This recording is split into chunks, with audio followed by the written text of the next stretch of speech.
Hi. Welcome to continuation of our Monday class. I'm away today, so here's the road to the Constitution. So, just as a reminder, why did the Constitution fail? Excuse me, the Articles of Confederation fail. They weren't able to accomplish public goods. They weren't able to provide for a navy. They were unable to link the states together to produce common benefits. Why? They didn't have the power to tax. They didn't have the power to regulate trade. There was no leadership. They just had separate states, each negotiating with each other, but no common vision. And the military, there was no single military. So they're dissatisfied. They're not accomplishing things they think are important, and they recognize we need to make a change. But to reform or amend the Articles of Confederation, the document required unanimous vote of all the states. So that's awfully hard. And the America at the time had a lot of different interests and a lot of different factions. To show you how much there was dissatisfaction, by the way, we finally get 1781. They agree on the Articles of Confederation, right? And it's only 6 years later. At that point, they've recognized, they've already come to the point that we need to make a change. And by 1787,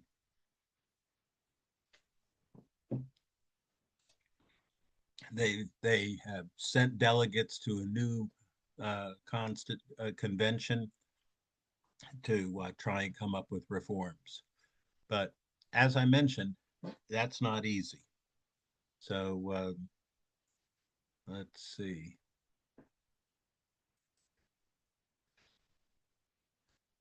Let's see if I can actually do this. No. Okay.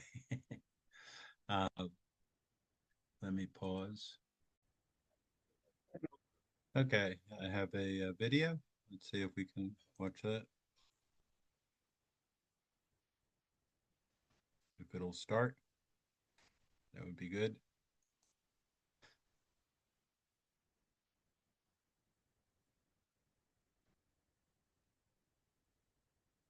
Imagine bringing your side project to life just by thinking about it. Meet Base 44, a complete AI creation platform. Hi, I'm John Green. This is Crash Course U.S. History. Okay, hold on. We've already gone through this one before, and that's not it. Let me see. Hold on a sec here. And well, let me hold on. You would think after hundreds of hours on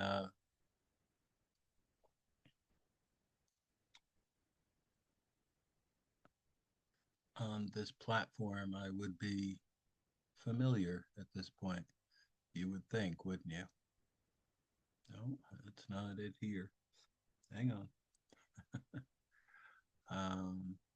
Where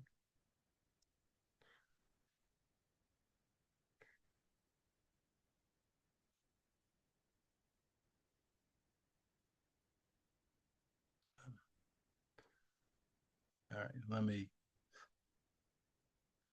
pause for a sec.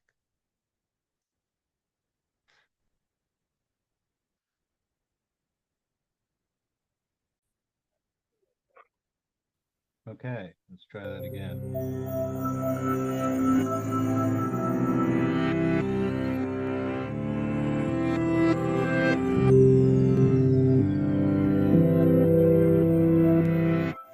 It is the spring of 1787.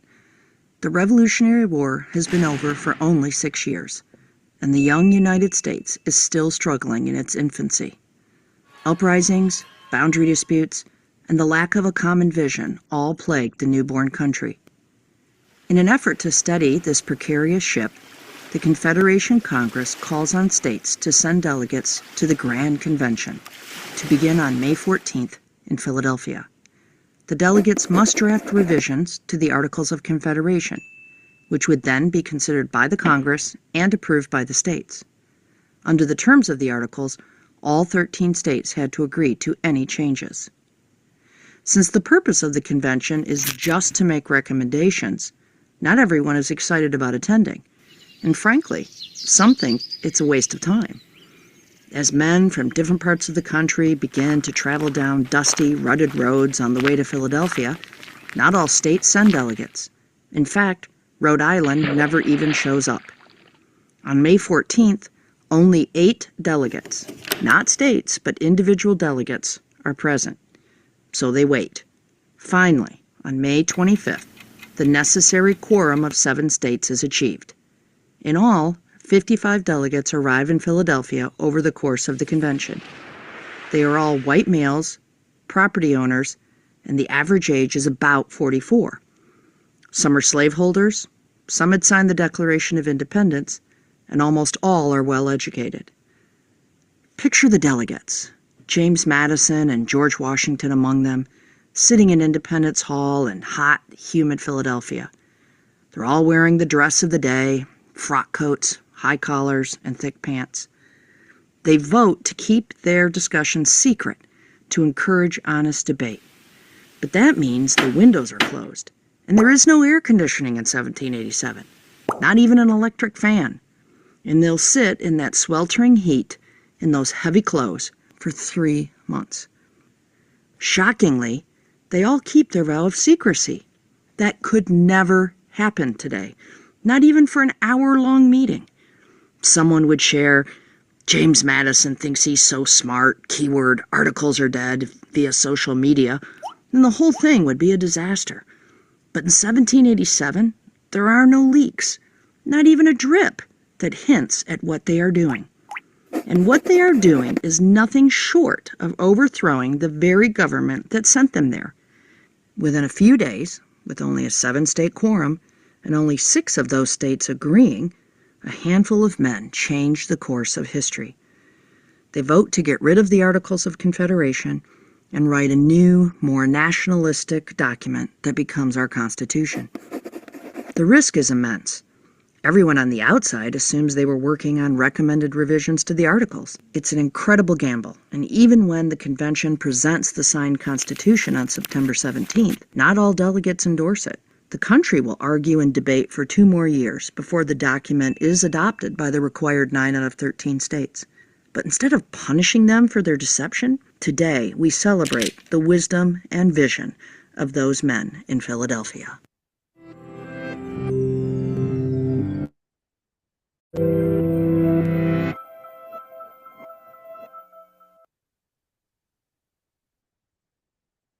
Okay.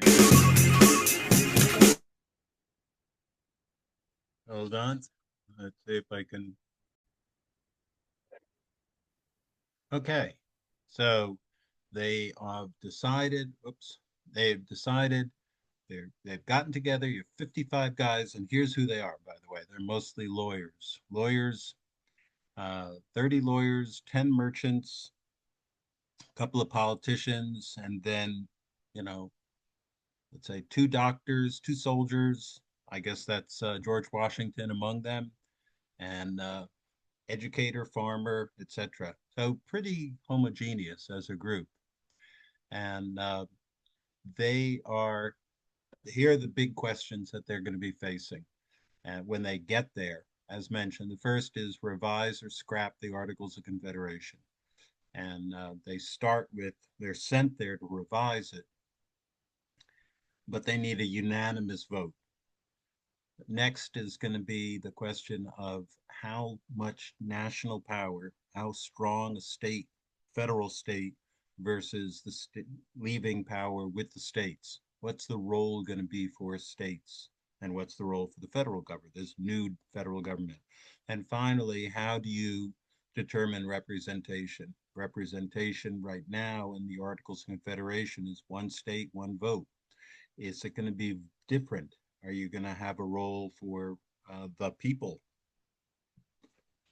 So one of the important things to remember, well, before that, So those are the trade-offs that they're looking. A vigorous, strong federal government, but how do you then create limits on that and make it not too strong? They don't like tyranny. That's what they fought a war against. Second, when you expand that, what's the role of the states? And finally, the democracy. How do you define the people? How do you define their vote? And how much of a vote should they have? Those are going to be questions that they deal with. Uh, let's see, where were we? So the thing to keep in mind, there we go. The thing to keep in mind is that they have to come up with a design that is going to be better for the members, better than the current Articles of Confederation. If they don't have something that people think is better than what they already have, they won't support it. They have an Articles of Confederation. So what can they come up with that everyone, or at least enough people, think is going to be good? Now, if it's just revising the Articles of Confederation, you need unanimity, then you've got something that everyone thinks is great. What they did was instead say, we're not going to try and do that. We're going to come up with a new document, and one that is going to be, we're not going to require unanimity.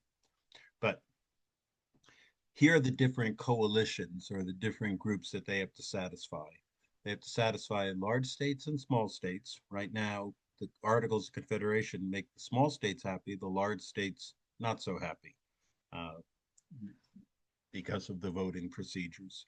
And then second, northern and southern states have some strong disagreements, especially both with slavery, but also with shipping and other sorts of things. So let's cover the first one. That is the question of representation. And with representation under the Articles of Confederation, you have a single chamber, the Continental Congress, and each state has one vote. And you need to pass any legislation, you need a supermajority, 9 out of the 13 states. So this new legislature that's going to be considered, they have to decide, how do we define the delegates? Is there delegates that's proportional to a population? So large states get more delegates, or is it, as it is under the articles, equal votes per state, and then simple majority or a supermajority? This is just an illustration, and you can see you have some real disparities. Here's Virginia. So this is 1790, the first census. 1790, you have almost 700,000 in the state of Virginia, whereas Rhode Island, 68,000. So a real big disparity in big states and small states. Delaware, 59,000, Georgia, 82,000, New Jersey, 184, New Hampshire, 141. Anyway, you could see there's some states that are quite a lot smaller than other states. And the big states like Virginia want to have representation that reflects their size. That's not just the same as what Rhode Island has. So there were two plans, two competing plans. The Virginia plan, the big state plan, they wanted to have some representation that's proportional to the population. So the big states will have more representatives, more delegates than the small states. They wanted actually two chambers. But the key is it was going to be proportional to the population. That's the Virginia plan. The New Jersey plan is essentially the small state plan. And they wanted to have equal representation for all states. And they wanted a single legislature. This is much closer to the Articles of Confederation. And they came up with a compromise, not just any compromise, but a great compromise. The Great Compromise is what it's called, and that's what we have today. In the Senate, we have equal representation. Each state, in other words, gets the same votes in the Senate. So the way it works right now is every state has 2 senators and they each get 1 vote. In the House of Representatives, the other chamber, there's delegates proportional to the population in that state. And just as a reminder, how they define that is going to produce different outcomes. You'll have different kinds of voting, obviously, when you have different numbers of delegates for each state. That's the third principle here. The different institutional design is going to lead to different outcomes. So this is just, here we are today. This is 2010. And in 2010, we had, for California, 37 million people. They have, or we have here, 2 senators for that 37 million people. That comes out to, if you can see, move this up, move it here. That comes out to 18 million people per Senate seat, okay? 37 in total, 2 senators, 18 million per senator.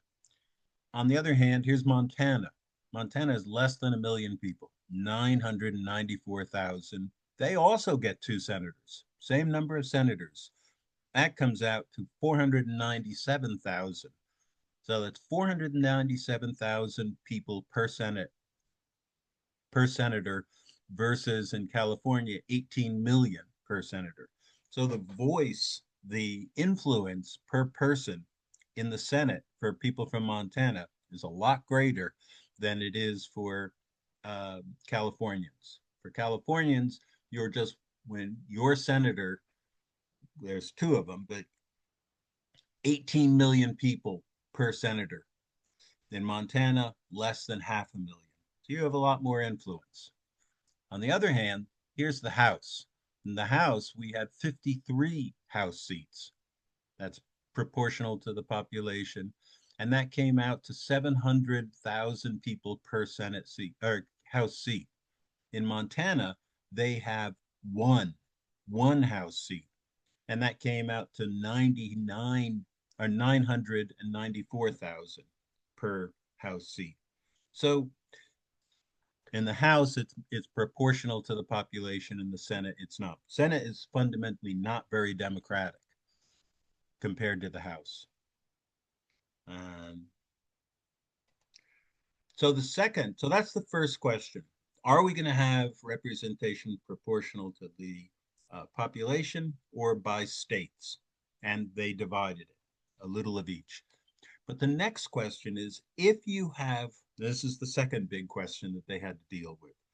If you have proportional population proportional to the, representation proportional to the population, what does it mean to define the population? And in particular, that comes down to slaves. How should we count the slaves? Slaves aren't going to be able to vote. This isn't representing the slaves in the House of Representatives. They don't have any influence. But should we count them towards the population and therefore give slave states more votes, more delegates because they have slaves? And obviously they disagreed.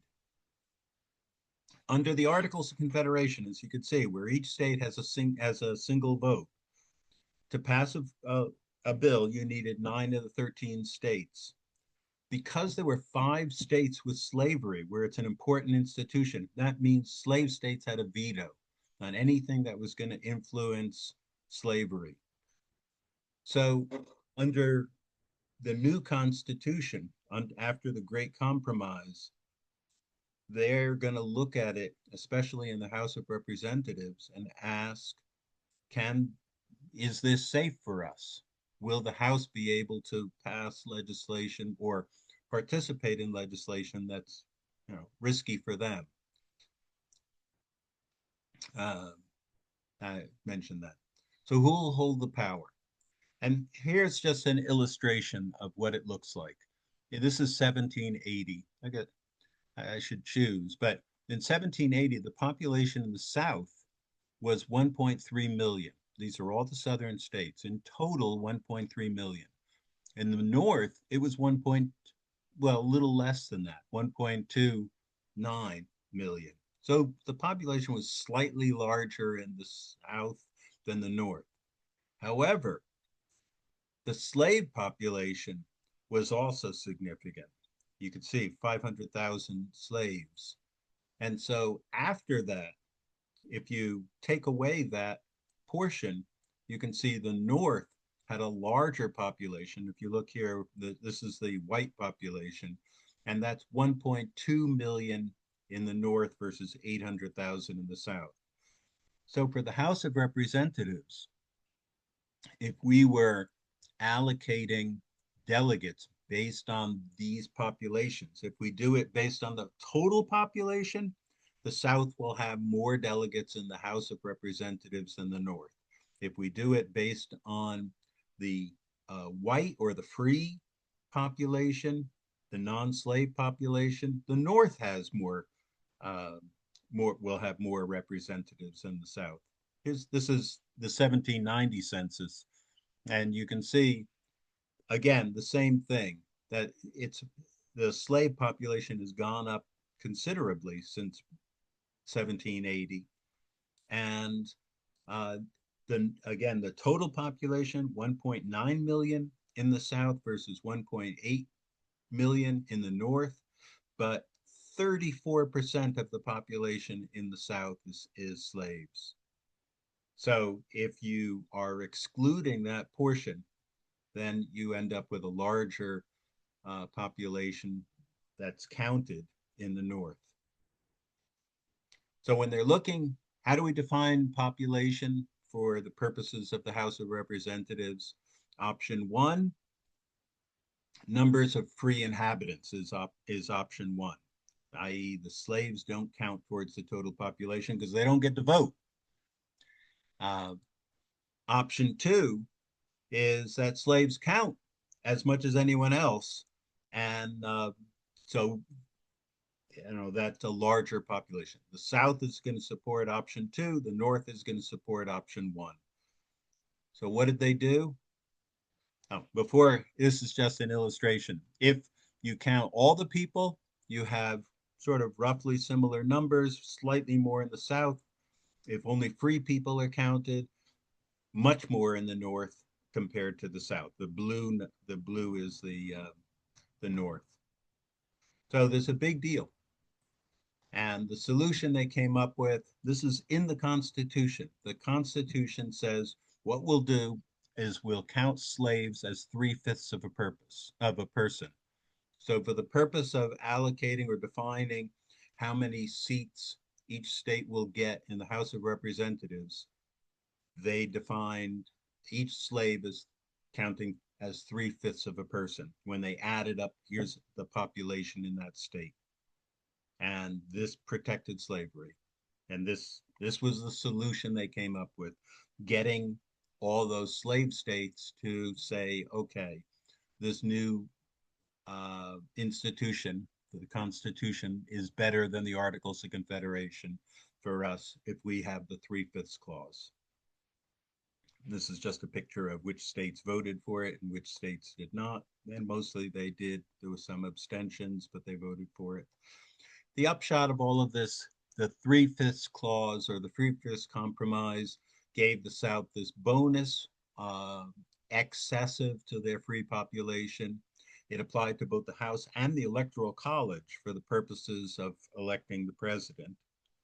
And they believed, the southern states believed, as you could see from the change from the population 1780 to 1790, that continued importation of slaves meant sooner or later they would be increasing significantly their House representation and their representation in the Electoral College, and that'll give them dominance in the new government. So that's it. For next time, we'll talk about the contents of the Constitution. But for today, that's what we got. And let me know if there's any questions. Hearing none, I will conclude this if I can find the There we go. Okay. Have a good week and contact me if you have questions.